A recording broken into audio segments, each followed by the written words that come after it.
अस्सलाम वालेकुम दोस्तों, डॉक्टर मोहम्मद आज़म समीर पहले की तरह हाजिर है। लास्ट टाइम मैंने Q1 वीज़ा की बात की थी, जो कि फैमिली रीयूनियन वीज़ा होता है चाइना के लिए। आप यहाँ से अपने स्पाउस को बुला सकते हैं, पेरेंट्स को बुला सकते हैं, उसके अलावा चाचा मामा और सिस्टर ब्रदर्स इन तमाम को बुला सकते हैं। इवन दो कि आप अपनी सास को भी बुला सकते हैं, ससुर को बुला सकते हैं। तो लास्ट टाइम मेरी इस वीडियो में ये था कि 180 डेज से अबव अगर आपने वहाँ पे रहना है और इन लोगों को बुलाना है, इनमें से कोई किसी को भी बुलाना है या अपने बच्चे को बुलाना है, और आप वहाँ पे जॉब कर रहे हैं या पढ़ रहे हैं या कुछ भी कर रहे हैं, तो आप क्या प्रोसेस है वो सारी चीज़ें मैंने लास्ट टाइम आपको बताई थी।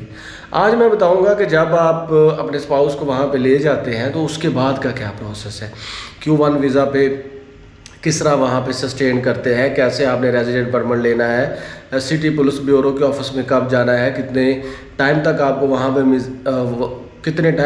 वहाँ पे वीज़ा मिलेगा, ये तमाम चीज़ें आज की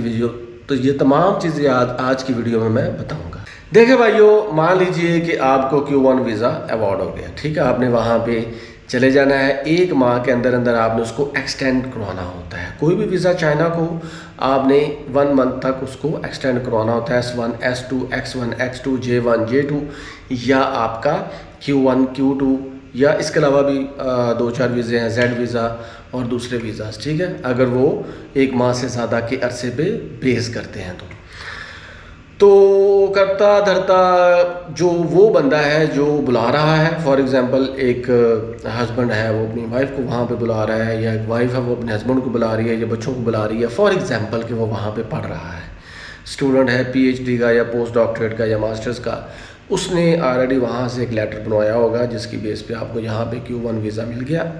आपको यहाँ पे Q1 वीज़ा मिल गया, उसके बाद आपने करना ये होता है, जब आपका जो स्पाउस है या बच्चे हैं या कोई भी रिश्तेदार है वहाँ पे पहुँच जाता है, उसके बाद आपने उसी यूनिवर्सिटी से एक और लेटर बनवाना होता है, बल्कि उसी को ले जा कर के और अपना जहाँ पे रह रहे होते हैं उसके साथ आपने उस बंदे को ऐड करवाना होता है कि भाई पहले तो मैं एक बंदा था, अब मेरे पास 1 या 2 और लोग आ गए हैं, इनका नाम लिख लें, इनका ये पासपोर्ट है, तो वो लेटर लेना है, उस पर उसके साइन हो गए, वो उसको ऑनलाइन भी उसको कंफर्म करेगा।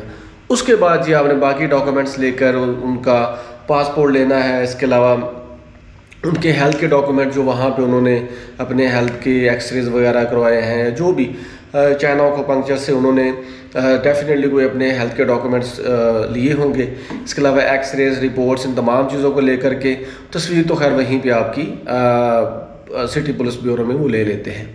तो अपने तमाम डॉक्यूमेंट्स को आपने प्रिपेयर करना है विदिन 1 मंथ, या 7 दिन बाद या 10 दिन बाद या 20 दिन बाद, यानी कि 1 माह से पहले आपने अपने स्पाउस को या बच्चों को साथ में लेना है। उसके बाद जी आपने पहुंच जाना है सिटी पुलिस ब्यूरो के ऑफिस में।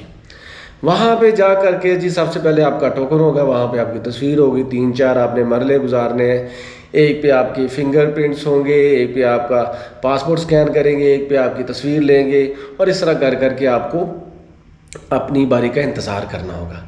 जैसे ही आपकी बारी आ जाती है, मैं अगेन यही कहूँगा कि आप अपने साथ किसी चाइनीज़ स्टूडेंट को, अपने दोस्त को, या कोई ऐसे बंदे को, या अपने बॉस को, या वहाँ पे जो आपके साथ काम करते हैं जिनकी चाइनीज़ अच्छी है, उनको साथ ले जाया करें। बहुत सी परेशानियों से आप बच सकते हैं।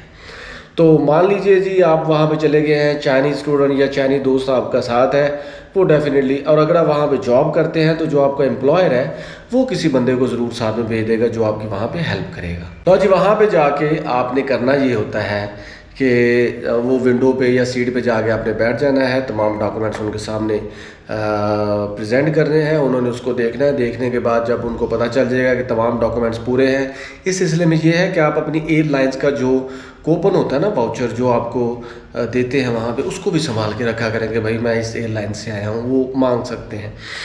और रूट्स पूछ सकते हैं कि भाई कहाँ कहाँ से होके आए हैं।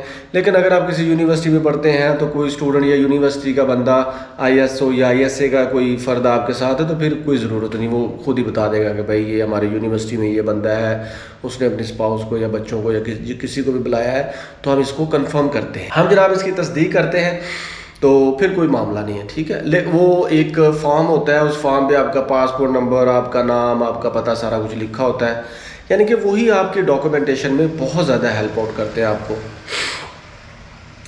तो जनाब तमाम चीज़ें जब आपने वहाँ पे उनके सामने प्रेजेंट कर दी, फिर वो मेरा ख्याल 3 हफ्ते का टाइम देते हैं। लास्ट टाइम जब मैंने अपना रेजिडेंट परमिट लिया था 2023 में, ठीक है, तो उन्होंने 21 दिन के अंदर अंदर मुझे मेरा पासपोर्ट वापस कर दिया था। वो आपका पासपोर्ट आप अपने पास रख लेंगे। उस दौरान ये है कि आप ट्रैवल ना करें तो ज़्यादा बेटर है। आप उन 3 हफ्तों का या 4 हफ्तों का आप वेट करें। जैसे ही, हाँ, फ़ीस की जहाँ तक बात है, अगर आपका, क्योंकि आप Q1 वीज़े पे जा रहे हैं तो वो 6 मंथ से अबव है, ठीक है, तो फिर जनाब ये है कि आपको 1 साल के वीज़े की पे करनी होगी फ़ीस। 1 साल के वीज़े की फ़ीस पे करनी होगी, जो कि मेरा हेल्प 550 या 500 RMB है। इस सिलसिले में एक ये भी बात है कि जब आप वहाँ पे पहुँच जाएंगे, या आपका स्पाउस या आपके बच्चे पहुँच जाएंगे, वहाँ के किसी हॉस्पिटल से भी आपको हो सकता है कि अपना चेकअप वगैरह ये सारी चीज़ें करवानी पड़ जाए, ठीक है। और अगर आपका वीज़ा 1 माह, 2 माह या 3 माह का है तो फिर शायद आपको एग्जेम्पशन मिल जाए, क्योंकि 6 माह का अरसा होता है जिसके अंदर अंदर आपको अपने सारे चेकअप वगैरह वहाँ पे करवाने होते हैं। या जब कभी दोबारा आपने रेजिडेंट परमिट के लिए अप्लाई करना है तो दोबारा अभी यही प्रोसेस है कि आपको वहाँ पर सारे टेस्ट करवाने होते हैं। अच्छा जी, अब आपने वो सारी चीज़ें पूरी कर ली, उनको दे दी, फ़ीस भी जमा करवा दी। आप वहाँ वीचार्ट के थ्रू पे कर सकते हैं, एलीपे के ज़रिए पे कर सकते हैं, जो उनकी ऐप्स हैं, या आप उनको वैसे ही पैसे दे सकते हैं।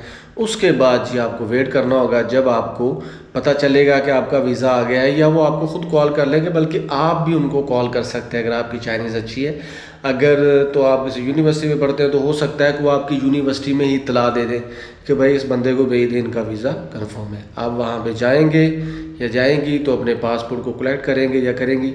उसके बाद आप आज़ाद हैं, आप जिस मर्ज़ी सिटी को मूव करें, ग्वांचू जाएँ, आप खफ़े जाएँ, वूहू जाएँ, गुआंशी जाएँ, खबे जाएँ, हुबे जाएँ, शंदोंग जाएँ, शिनजियांग जाएँ, लांचो जाएँ, हार्बिन जाएँ, इसके अलावा जनाब चोंगचिंग जाएँ, शंघाई जाएँ, बीजिंग जाएँ।